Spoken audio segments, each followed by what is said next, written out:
Hi everyone, welcome back to my channel. In today's video I'm going to be taking you through the process of editing one photo that I have taken last year when I was doing one of the TFP photo shoots, and it's been sitting on my computer for all this year because I actually edited and I recorded for you the editing process, but I didn't do the audio for it.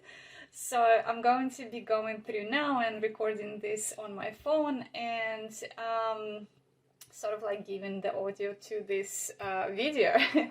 Okay, so this image was taken on 85mm lens. I was using only natural light for it. I had a model, we had props, I had one of the dresses that I have in my props collection given to the model, and yeah, we had a makeup artist who was doing the makeup for the girl. And yeah, so let's start. Okay, so I'm gonna play now the video. Okay, so I'm creating a new layer here, then I'm going to filter to liquify, and I'm just going to fix the shape of the headband just to make it more round. So I'm going to speed up here to make it faster. Then I'm going to fix the shoulder posture and just the small bits and pieces here and there. Clicking OK. And here we go, before and after. So you see now that the shape of the hairband is much better than before. It's more symmetrical. Then I'm going to go to camera raw filter, and I'm going to lower the whites and the highlights, just because the feathers on the headband and the dress are too bright and it was a really sunny day. Okay, so we're going to take it off, just erase it from the face, because I don't want to like lower the highlights on the face, so just only on some parts. And then I'm going to merge the layer. Next I'm going to go to one of my actions and I'm going to use a vignette.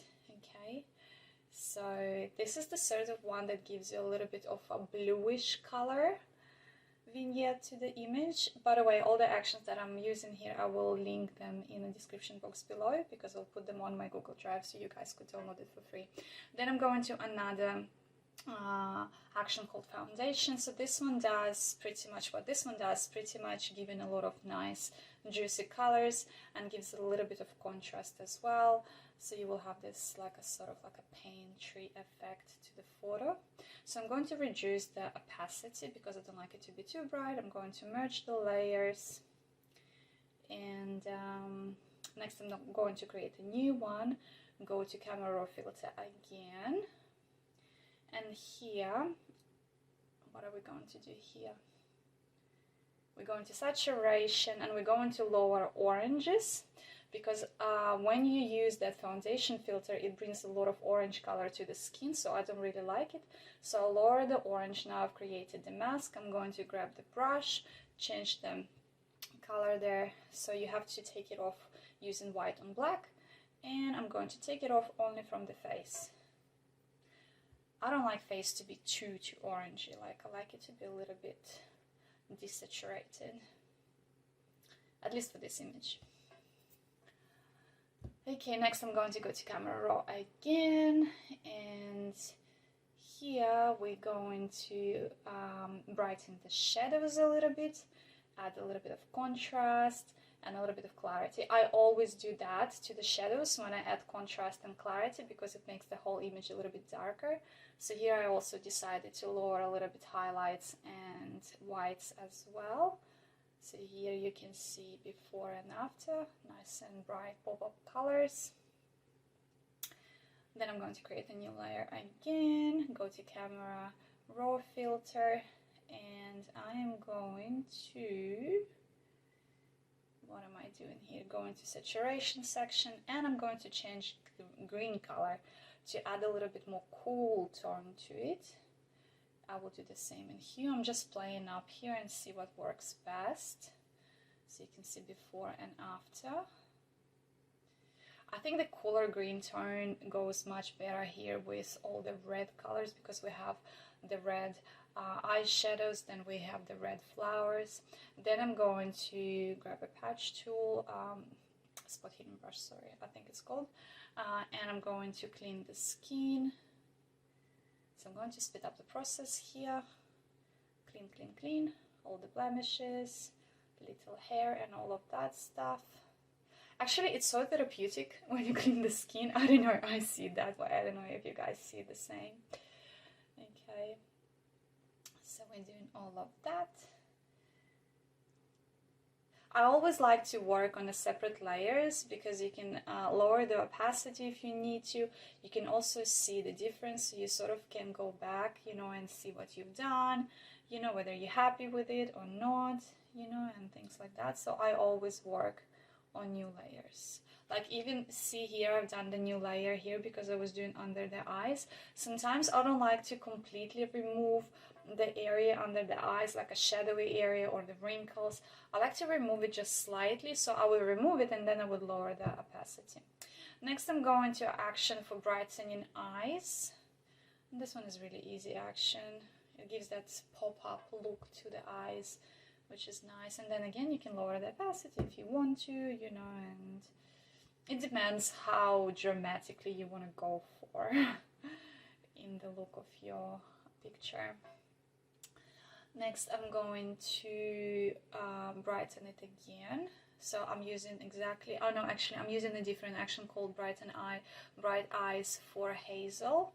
Okay, and I've done that as well. So I think my model, she had a little bit of blue color and a little bit of green color in her eyes. So it depends which colors were there, the action will affect those. So I've used two actions.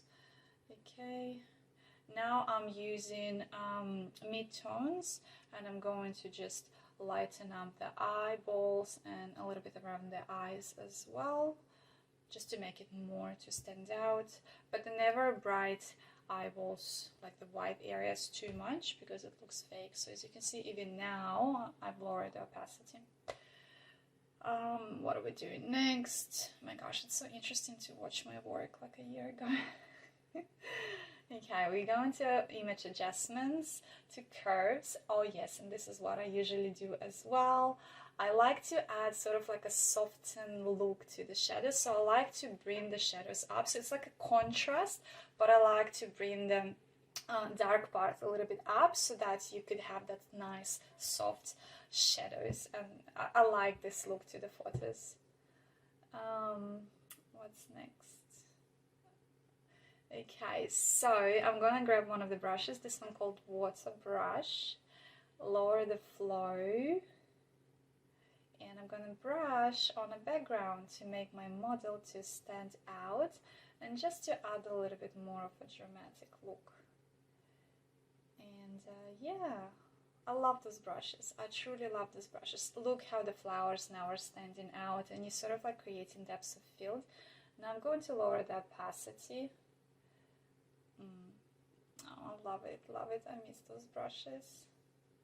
I think I've lowered the opacity too much. I don't know, like I'm looking back at it now, I feel like I've lowered it too much. I would have left it maybe like 70, but you know, you can always judge your work looking back then at it.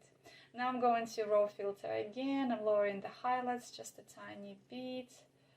Sometimes when you lower the highlights on a white dress, for example, it turned blue. So you have to just watch those as well, because I can see I left a little bit of blue there on the shoulder. Now I'm going to add a little bit of vibrance.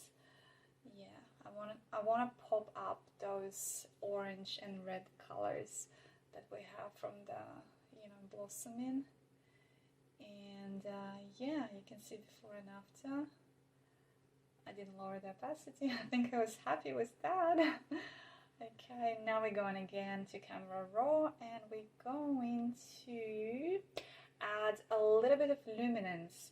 What that does is just bring in a little bit one of those like paintry effects to the photos, like making it look like a painting. Now I'm going to sharpen, unsharpen, unsharp mask, and I'm going to add amount of sharpness to 100, and my radius, I usually keep it between like 2.0, 2.5, depending on the photo, how sharp is the photo, so you can see how sharp and nice it is. So I decided here to go 95, clicking OK, and yeah, that looks pretty nice. Now I'm probably thinking there what I'm doing next. So I'm going to channel mixer and I'm going to go to red channel, and here I'm going to play with the numbers.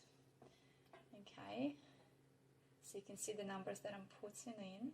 That's just giving those dramatic blue effect to the photo. You can leave it at that way if you want. I didn't want to leave it too blue, so I went somewhere in between.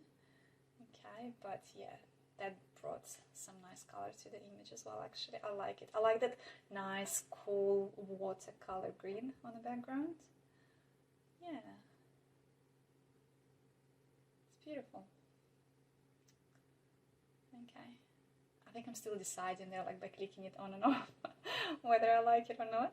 So I'm going now to change the colors and grab the brush and just erase it somewhere. As you can see, I wanted to keep dashes of green still, so I'm keeping it somewhere like on the edges, and then keep that nice blue tone to the middle. And then I'm going to erase it from the skin, because obviously when you play with the channel mixer, it does affect the skin. So I wanted to keep skin more or less close to the natural color. Okay, there we go. I always find it useful to, when you edit your image, just if you're unsure about something, just leave it, walk away for a few minutes, come back and look at it with your fresh eyes. Now I'm going to camera raw again. This time I'm going to lower the exposure, and yeah, I think I'm lowering the exposure so I could decrease the brightness of the background by bringing my subject, which is my model, to the front, like, you know, to the view, give an accent to it. So it's sort of like giving a vignette to the photo as well, but here you can do it selectively. Like you can see, you can pick which areas you want to brighten, which areas you want to leave darken. Flatten the image, go into camera raw again. I love camera raw, you can see that. Go into saturation, lowering oranges again. I'm not really happy with the skin, how it went bright again in orange colors. I'm going to create a mask, invert it, and I'm going to take it off the skin, all that orange tone. Here we have before and after. Merging the layers again. I still can't get used to my new haircut, by the way. Okay, so here is before and after. Okay, so you can compare. Yeah, that's it. Okay guys, I hope you enjoyed this video. It was quite short, 12 minutes only. All the actions that I've used in it, as I said, I will leave it for you in one link that will be linked to my Google Drive, and you can download it from there. Okay, and you can practice on your photos and just have fun. Well, I hope you enjoyed it, and I'll see you in my next ones. Bye!